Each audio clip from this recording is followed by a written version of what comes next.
That's Rod Serling introducing an episode of The Twilight Zone more than half a century ago. Starting tomorrow, the show is back. Imagine a television episode so controversial that it was shown once and then locked away for over half a century. No reruns, no home video releases, no streaming, just silence. This isn't urban legend. It's the true story of a Twilight Zone episode that disappeared from television history until 2016, and it raises questions about censorship, memory, and the stories we're afraid to tell. A show that dared to challenge. When The Twilight Zone first appeared on television in 1959, it was unlike anything audiences had seen before. Created by Rod Serling, a World War II veteran turned writer, the show didn't follow traditional storytelling rules. Each week brought a completely new story with different characters, exploring themes of paranoia, morality, and human nature through speculative fiction. Serling had learned hard lessons about television censorship. Earlier in his career, he'd written a drama inspired by a real tragedy, only to watch network executives gut it beyond recognition. They feared backlash from sponsors and regional affiliates, so they stripped away everything meaningful. That experience taught Serling a valuable lesson. If you want to say something important on television, disguise it. The Twilight Zone became his vehicle for social commentary. By setting stories on distant planets or in alternate dimensions, Serling could explore racism, authoritarianism, nuclear anxiety, and political persecution without triggering immediate censorship. A story about prejudice worked better if the victims were aliens. A critique of conformity landed more smoothly if it involved robots. The science fiction framework provided protective cover for dangerous ideas. For 5 seasons, this approach mostly worked. The show tackled McCarthyism, Cold War paranoia, and social injustice through allegory and metaphor. Episodes like one featuring a man surviving nuclear war only to break his reading glasses, or neighbors turning on each other during a crisis, held mirrors up to American society without explicitly naming what they reflected. But one episode pushed too far. The episode that crossed the line. In May 1964, an episode titled The Encounter aired during the show's final season. Unlike the elaborate productions viewers had come to expect, this was a bottle episode, meaning it took place entirely in one location with minimal cast. Just 2 actors, 1 room, and 25 minutes of mounting psychological tension. The story opens in an attic where a World War II veteran named Fenton is sorting through old possessions. He discovers a samurai sword he'd taken from a Japanese soldier during the war.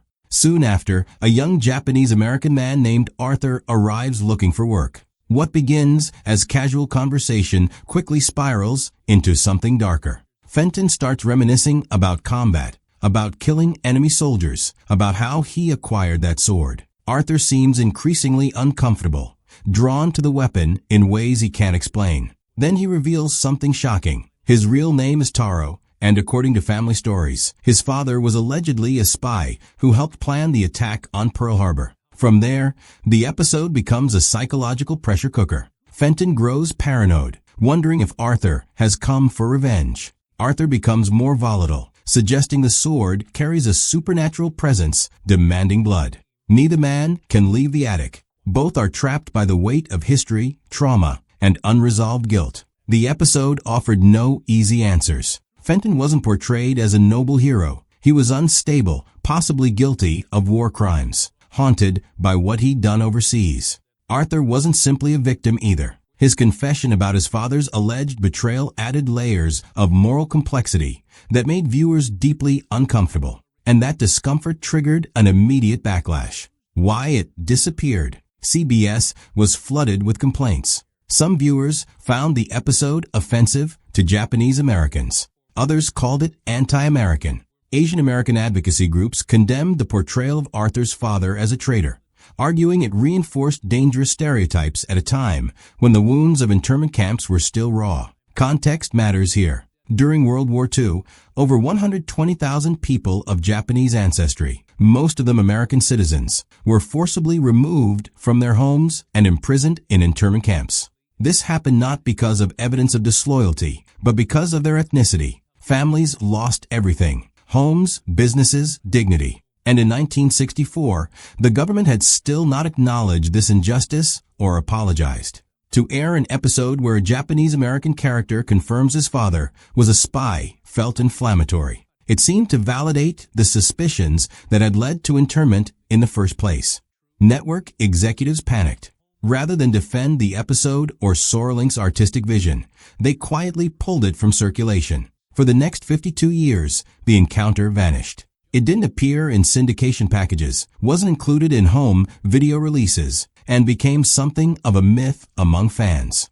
Some collected bootleg recordings. Others wondered if the controversy had been exaggerated. The episode existed in a strange limbo, not destroyed, but effectively erased from public memory. What made it so powerful? Here's what the critics and censors missed. The episode wasn't endorsing racism. It was dramatizing how trauma perpetuates itself across generations. Both characters were victims of violence. One as a soldier who committed acts he couldn't forget, the other as a child whose family was scapegoated and imprisoned by their own country. The actor who played Arthur, George Takei, had lived through internment himself. As a 5-year-old child, armed soldiers came to his home and took his family to a relocation camp in Arkansas. He remembers guards pointing rifles at him. He remembers his parents trying to shield him from the truth that they'd been imprisoned simply for being Japanese American. Decades later, Takei became an outspoken advocate for civil rights and historical memory. His presence in this episode adds profound irony. He was performing a story about inherited shame and violence, drawing on his own family's experience of being unjustly accused and detained. Sorlink's genius was in refusing to provide moral clarity. The episode doesn't tell viewers who to sympathize with or how to feel. Instead, it forces them to sit with contradiction, to recognize that both men are shaped by historical violence. Neither of them started, but both perpetuate. Why it still matters. In 2016, something unexpected happened. The Sci-Fi Channel announced they would air the encounter during a New Year's Eve marathon, the first broadcast in 52 years. There would be no edits, no disclaimers, just the original episode exactly as Sorling intended. The response was immediate and divided. Longtime fans were stunned to finally see this legendary episode. Younger viewers found it raw and uncomfortable. Some praised its honesty. Others still found it problematic. But almost everyone agreed it was powerful and relevant.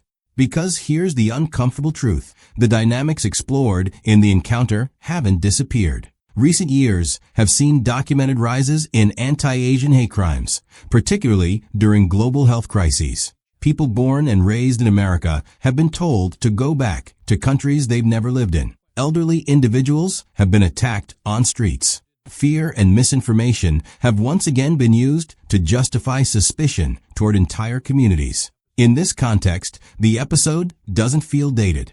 It feels prophetic. The attic becomes a metaphor for unresolved national trauma. The things we keep boxed up, hoping they'll fade away, only to have them resurface when we least expect. The sword in the story isn't just a weapon. It's a symbol of violence passed down through generations. It doesn't belong exclusively to the veteran who took it or the man whose ancestor it might have belonged to. It belongs to both of them. And by the episode's end, that shared burden becomes inescapable. The broader pattern. The encounter wasn't the only Twilight Zone episode to disappear. Over the years, several others were removed from circulation for various reasons: copyright disputes, legal threats, licensing complications. Each removal happened quietly, decided by executives and lawyers rather than audiences.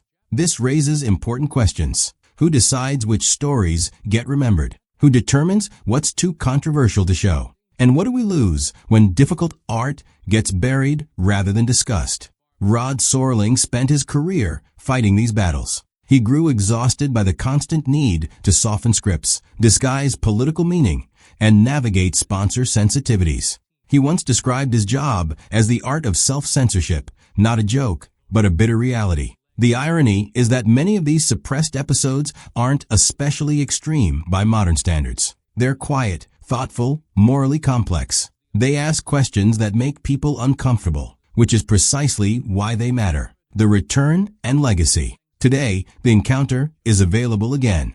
It can be streamed, discussed, and analyzed by new generations. Its return doesn't erase the controversy, but it allows viewers to engage with it rather than letting executives make decisions on their behalf. The Twilight Zone itself has seen modern revivals, including a 2019 reboot and upcoming adaptations. These projects prove that Sorling's approach, using speculative fiction to explore uncomfortable truths, remains relevant. Shows examining technology's impact on humanity or societal breakdown follow the same blueprint. Present the familiar, distort it slightly, and force audiences to confront reality. The Encounter reminds us that trauma doesn't follow neat timelines. It lingers, mutates, reshapes identities, and unless brought into the open, poisons everything around it. The episode dared to show two men trapped not just in an attic, but in cycles of guilt and rage neither could escape. 55 years after being hidden away, this story has returned not because society became more comfortable with it, but because we're finally ready to admit what it was trying to say all along, that the past doesn't stay buried, that justice requires confronting uncomfortable truths, and that some conversations, however difficult, need to happen. The question Sorling asked in 1964 remains unanswered today. What kind of world are we building? Who gets to survive in it? And who gets erased from the story? Perhaps the most important legacy of The Encounter isn't the episode itself, but what it represents. A reminder that art should challenge us, make us uncomfortable, and force us to examine ourselves. When we bury stories that do this, we don't eliminate the problems they expose. We just stop looking at them. And that might be the most dangerous thing of all.